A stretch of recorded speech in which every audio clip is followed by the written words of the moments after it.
So what I'm going to look at with you right now are a series of dog pictures and also some graphic illustrations.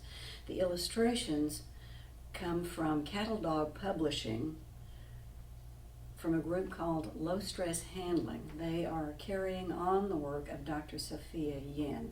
Dr. Yin was a highly respected behaviorist veterinarian who sensitized people to the importance of looking at animal behavior, animal body language, and who developed pet-friendly handling techniques which can be used by veterinarians, dog handlers, people at home.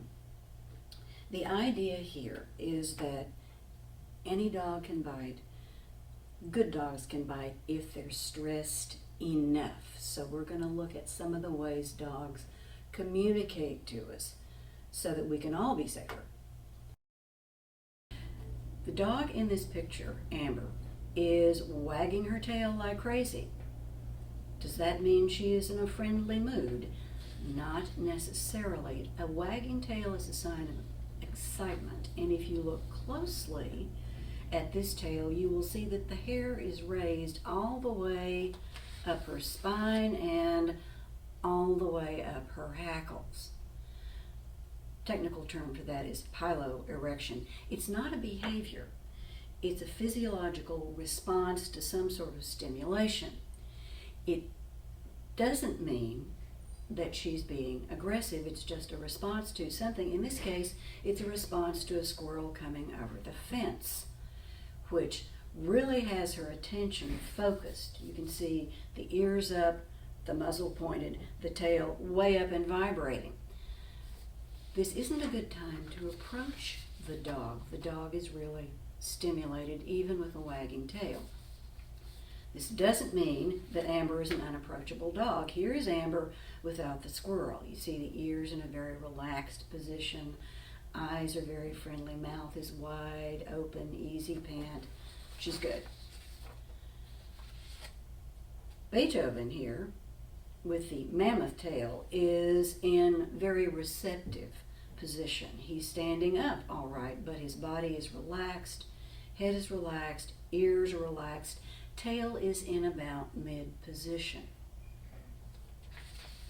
On the other end of the spectrum, you can have a dog cower, and the cower is the dog's entire body. If you look at this, you can see the body is curved, the dog's crouching, ears are down and slightly back, tail is tucked. In a real dog, it can look like this. You'll notice that the children are being friendly to the dog. They're petting the dog. They're also crowding him. And you see his ears are down, body's hunched, and you also see this white line. That's known as whale eye, and it's another sign of distress in a dog. This dog is being made very uncomfortable by what the children are doing in an absolutely friendly fashion. That cower can move over into rolling over. See, this dog is in complete flattened cringe mode. The tail on a dog in this position could well be wagging. The dog may sometimes frantically wag the tail, even though it's between the dog's legs, as a sign of, please don't hurt me, I really don't mean you any harm. This is sometimes called appeasement behavior, but the entire message is, please back off, I'm really frightened. The dog in this picture has gone from frightened to, I'm going to make you get away from me. If you look at this dog, you'll see that the ears are way back and flattened, and the muzzle is what's really important here. When people think of dog attacks, they think of wide open mouths and bunches of teeth. Not the case. What you see here is a muzzle drawn really tight, and you see the front teeth, you see a really hard stare in the dog. Different view, same thing. Snarl here, muzzle is wrinkled, it's really tight. You're just seeing front teeth, really hard stare, ears back. And The watch for the teeth works with both humans and dogs. When dogs are playing, say in a dog park, they frequently mouth each other. When you see all the teeth and their mouths are wide open, you're good. When you start to see this narrowed focus, that's when you may want to intervene. There are less obvious signs that a dog is feeling stressed, and one of them is yawning. Sometimes a yawn is just a yawn. A dog yawns when he or she is sleepy, but it's also an attempt to calm down or to convey to another party that there's really no threat. Everybody can calm down. We have a little dog in the rescue who is extremely storm phobic. She's terrified of loud noises. If we stay with her, she's fine. I sat with her during the last fireworks display with the noises going on, and she was panting and pacing, and she yawned constantly as a calming attempt. So yawning, if there's no reason to feel sleepy, is telling you something. Tongue flick, licking the lips when there's no food around. Once again, all dogs may give you a slurp if they really like you. Our neighbor's dog, Ben, waits until I am not looking at him and then slurps my ear. It happens all the time. He loves it. But that's not this kind of tongue flick. It's a rapid flick and it's repeated. A dog who is frantically licking your face may not actually be friendly. The dog may once again be trying to convey a lot of stress. So look at the whole dog, see what the dog is trying to say with the tail, the body position, the ears, the muzzle, before you make a decision. So, what do we do when we approach a dog? Well, first of all, don't go running up. Approach slowly. Anybody can feel like backing off if someone comes running up. If you don't know an unfamiliar dog, by all means, if there's a person around, ask, may I pet your dog? And don't be offended if the answer is no. The owner may be trying to avoid an incident, may know the dog is stressed and you don't. Never walk up to a chained dog you don't know. When you approach the dog, direct eye contact that is really constant and focused is rude in the dog world.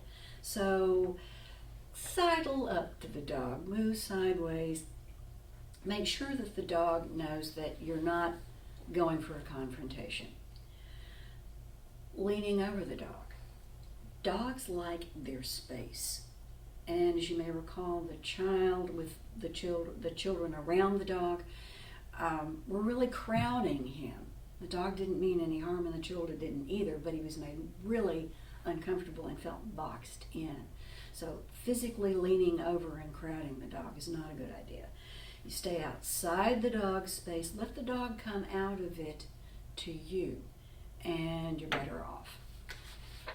And next, this is a really hard sell. Don't hug the dog. Most dogs don't like being hugged.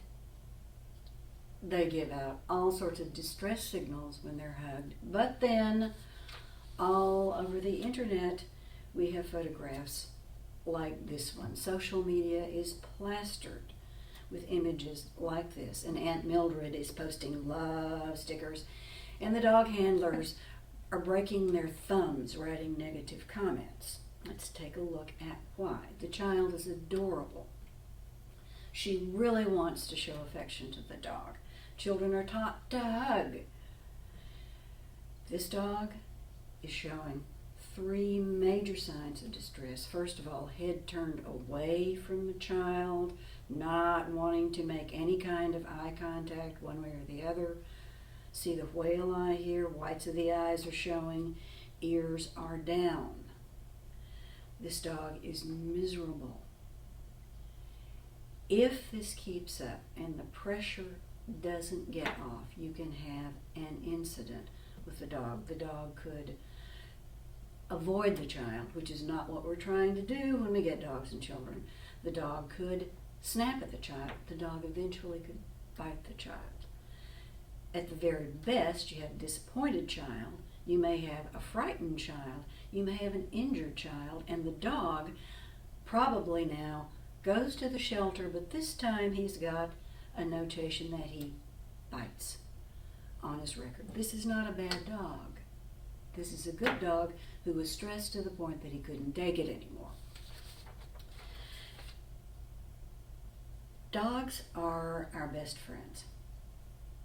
They work with us, they play with us, they find us when we're lost. They are our loyal companions all our lives. And the more that we learn about how to read what they're saying to us, the better we communicate with them, the better off we all are, dogs, children, and the community.